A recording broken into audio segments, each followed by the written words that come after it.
Primeiro erro, gente, que acaba com a compreensão leitora, que detona com a compreensão leitora, é um erro que, minha nossa, se você tá nessa live aqui, vai ficar sabendo de uma coisa completamente bárbara. Sério, eu vou te falar agora uma coisa surpreendente, uma coisa que não é nada óbvia. O primeiro erro que a gente esquece. Eu tô aqui brincando, tá, gente? Porque não é algo bárbaro. O primeiro é não ler. Como assim não ler, Clarissa? É não ter o hábito da leitura. Simples. Isso é tão simples, tão verdadeiro, mas é o que a gente deixa de fazer porque não estamos compreendendo.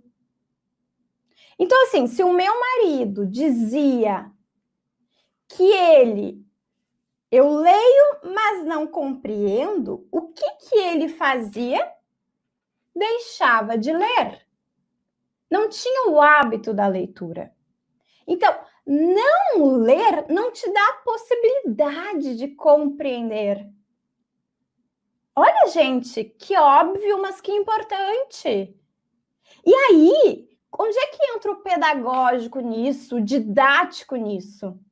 Não ler para os alunos vai fazer com que eles não tenham habilidade de compreensão leitora.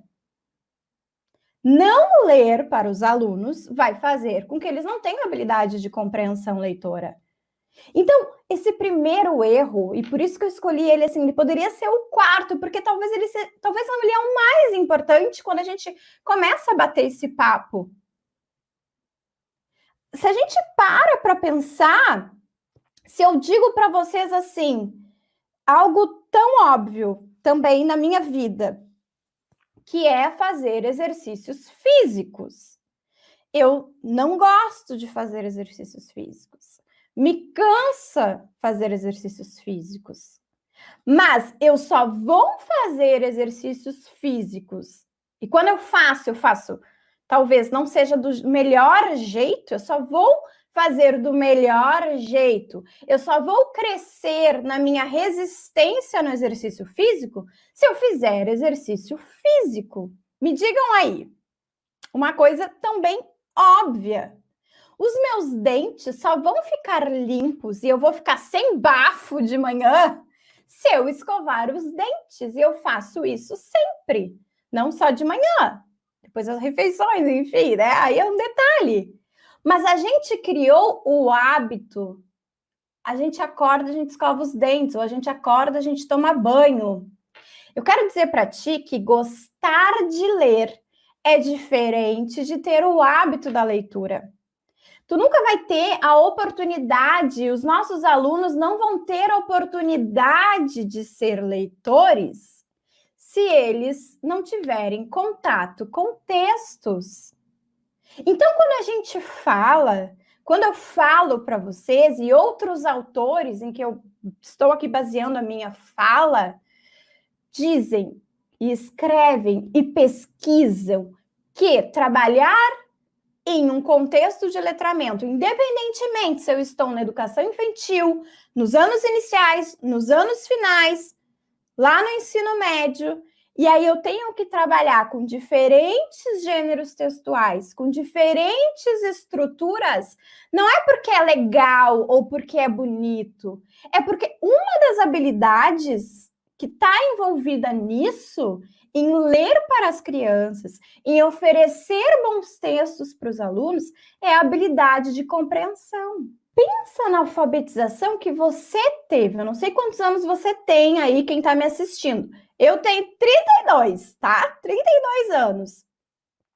Eu não lembro de ter lido na primeira, na segunda, na terceira série bons textos. Eu lembro de ter lido textos que me remetiam para alguma letra, ou para alguma família silábica, ou para alguma sílaba. E aí eu juntava sílabas e aquilo virava um texto. Não tinham bons textos para eu gostar de ler, para eu criar o hábito da leitura. E como na minha casa, Clarissa, agora eu estou contando do fundo do meu coração, abrindo, sendo sincera, como na minha casa também não se tinha tanto hábito da leitura, a não ser de jornais.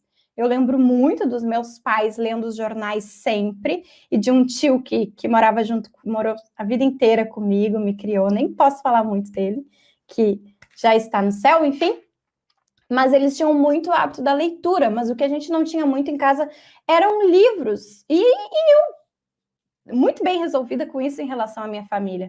E eu também não fui criando esse hábito da leitura. Então, por mais que eu goste de ler, eu tenho que fazer um super esforço para criar o hábito da leitura. Então, sim, é responsabilidade social e é responsabilidade da escola proporcionar contato com diferentes tipos de textos, fazendo boas escolhas destes textos, certo?